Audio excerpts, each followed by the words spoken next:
The way you look at an object can convert it into a prasada, the object into a prasada, because of your attitude. The calories fraught laddu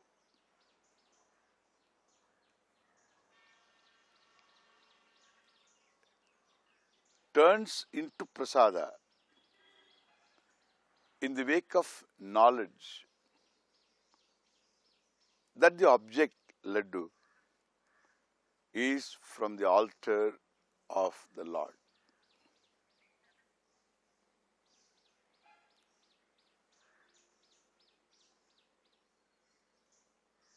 Laddu continues to be calories.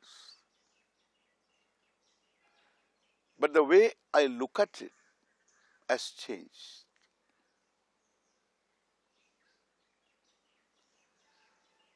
It is no more just an object, a threatening object for the person. It is gracefully looked at, even though the person will not be able to eat all of it because the person has blood sugar. But he is objective. He is not threatened by it. He looks at it reverentially. The object turns into something very, very sacred. What does it do, that transformation? The object is not transformed. The person who is looking at the object is transformed. The transformation was in the wake of knowledge that it is from the Lord. Our spiritual tradition has this to give us, that everything is sacred. Every karma phala is sacred, coming as it does from the laws of the Lord, the laws which are not separate from the Lord. We saw this very clearly. That converts everything into a prasada, every karma phala into prasada. Because it is a karma phala that gives you a sense of failure. It's a privilege for me to act.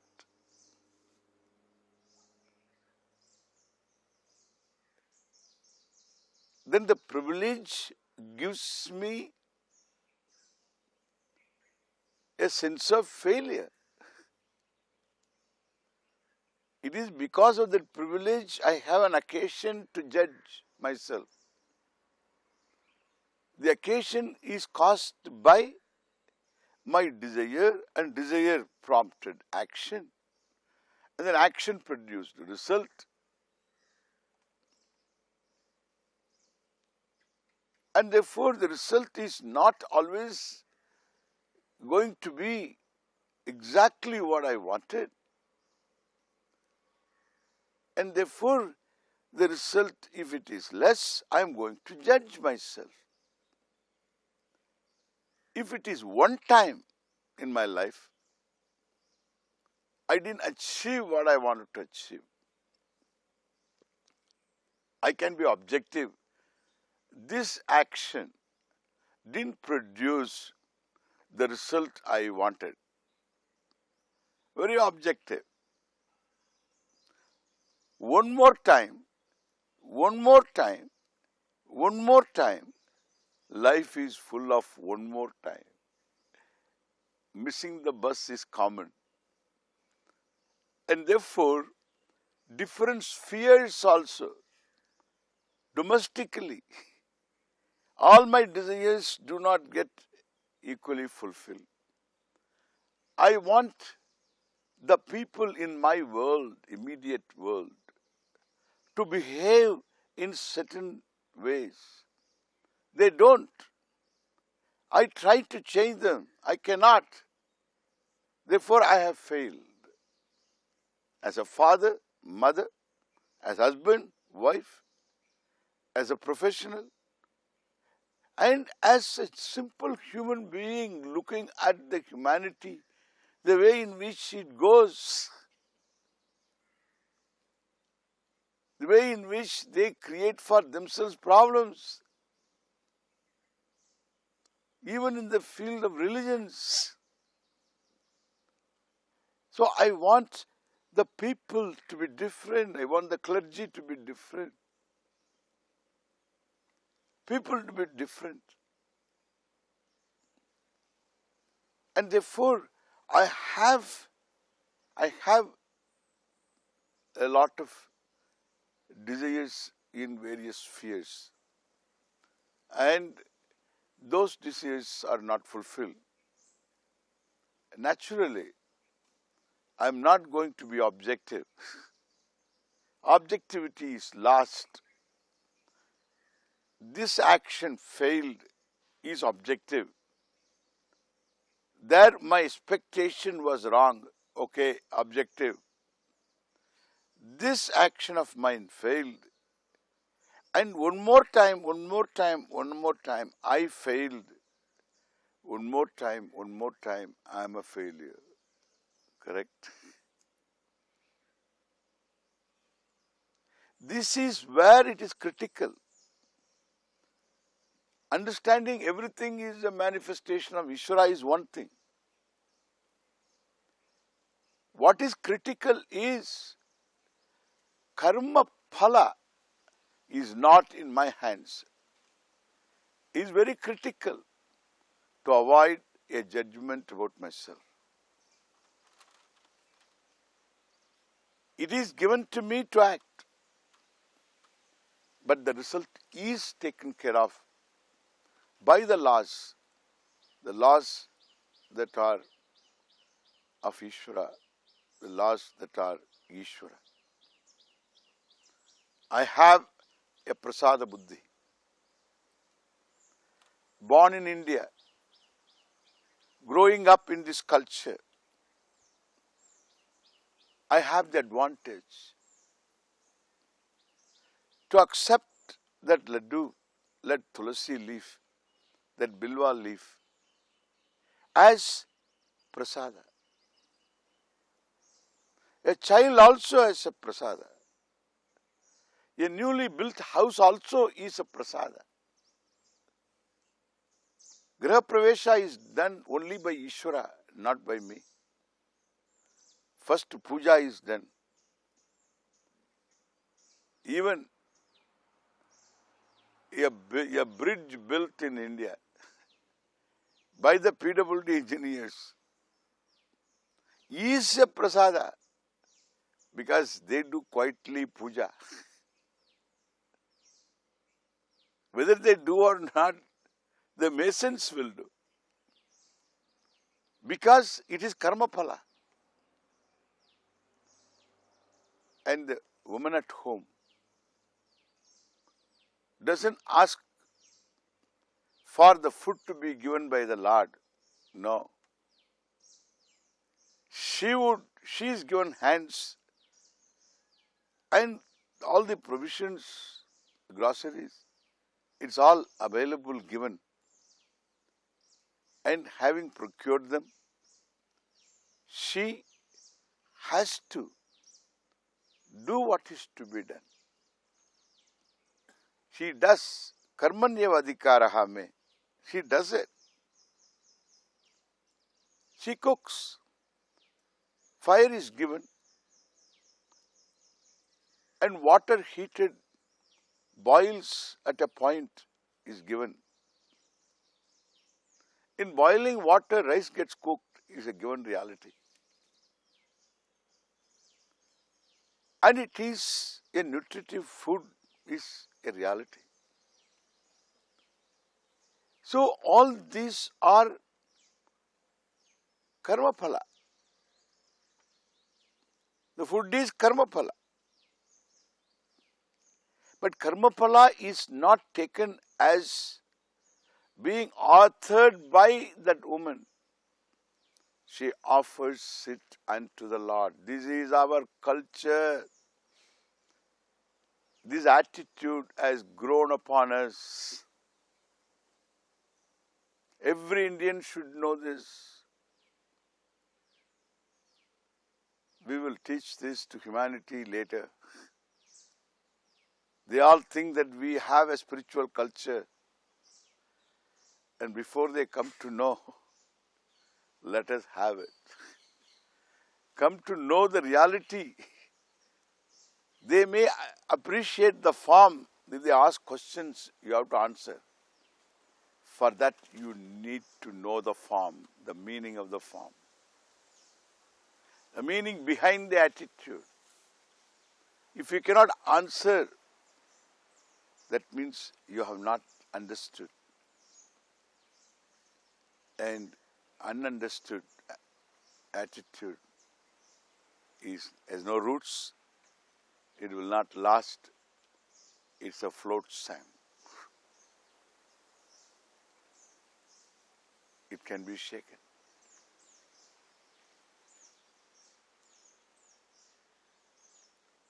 But it's an attitude born of understanding, it abides.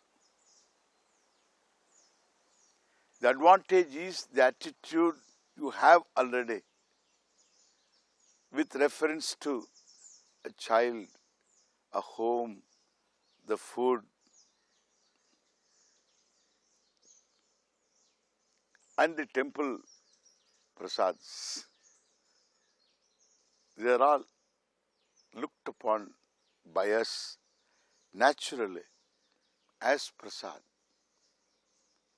The extension is, after understanding the background topic, that everything is Ishvara Prasada, every karma phala being born of Ishvara, and therefore I have no basis to judge myself a failure.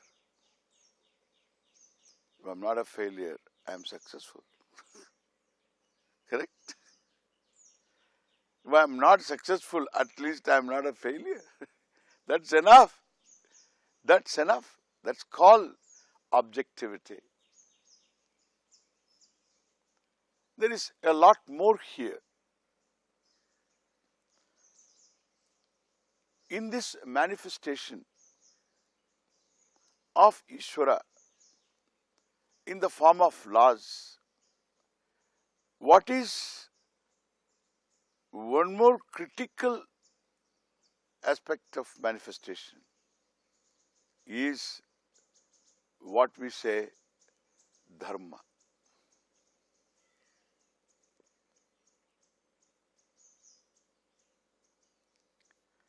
Every one of us has desires, ambitions.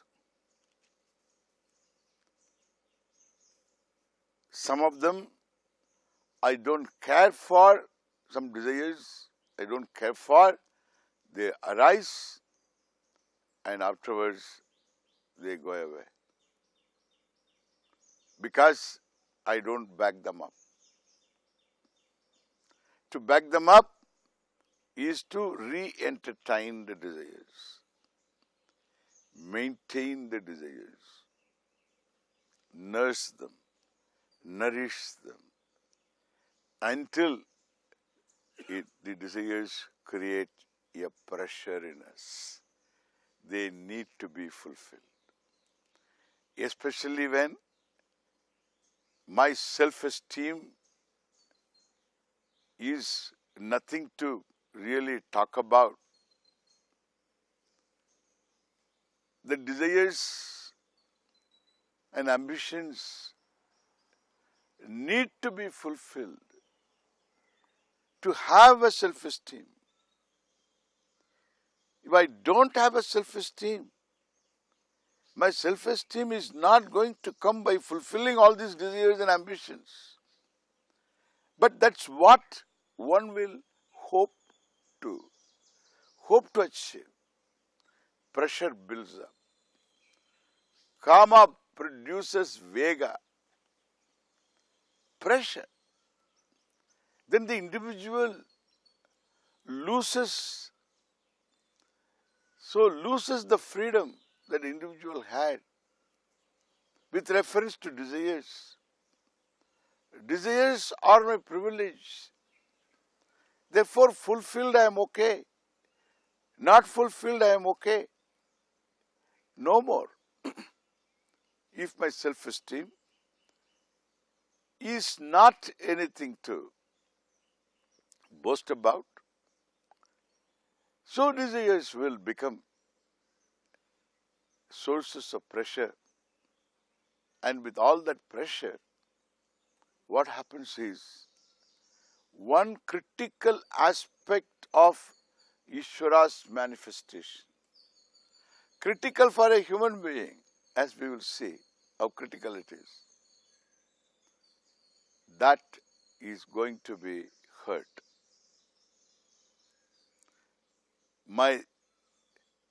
This pressure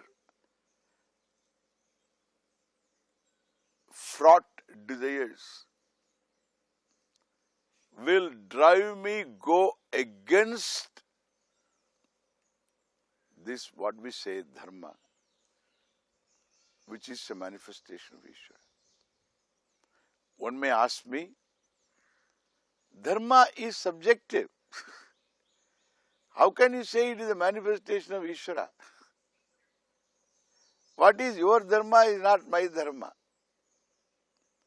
What is in one culture, Dharma is not Dharma in another culture. So we decide Dharma. Government decides Dharma. Therefore, in different countries, different types of Dharma. Different religions also define different types of Dharma. How can you say it is Ishvara's manifestation? If it is so, will it not be universal? I say, it is universal. That is what our culture wants us to understand, imbibe. It is a part of this spiritual culture. Our culture doesn't allow double standards. One for Indians, another set of Dharma for non-Indians. We don't have that kind of culture. One for women and another for men. We don't have that kind of culture. One for young, one for old. No. There is first a basis which is universal. To find out whether anything universal or not, you have to really make a research. Do that. Ask a few questions to different people. Ask A, do you want to get hurt? A simple man in the street. And then ask a Panditji in Benares. Ask a person in Harvard. Ask someone in Alaska, in Australia, the Andaman natives. Ask anybody, anywhere. do you want to get hurt? If answer is not the same, not hurting is not universal. For that to be non-universal, personal, then somebody should say, yes, I love being hurt. I love getting hurt. Even a mosquito won't give an answer to you. I want to get hurt. And therefore, I don't want to get hurt is universal. I don't want to be cheated by anybody is universal. I don't want to be taken for a ride, taken advantage of when I'm in a weak situation is universal. I don't want to be robbed, I don't want to be lied to is universal. On the other hand, I want everybody to be kind to me, including mosquitoes. They shouldn't bite me. In fact, if the mosquitoes ask me, if I don't bite you, whom I will bite?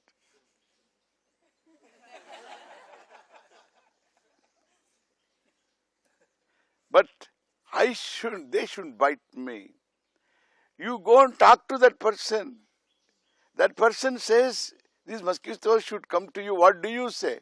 In fact, the other person is the one who deserves not only mosquitoes, every bug should sting her. And that is what she will say or he will say. Understand? And therefore, nobody wants to get hurt. Everybody wants others to be kind, others to be compassionate, others to be understanding, others to be giving, loving. Wow! Wonderful. It's universal. The value system is universal. It did not come because of somebody in history. We don't need a historical person to come and tell us this is right, this is wrong. We don't need history. The human being is given, endowed with this knowledge that these are the things I want others do to me.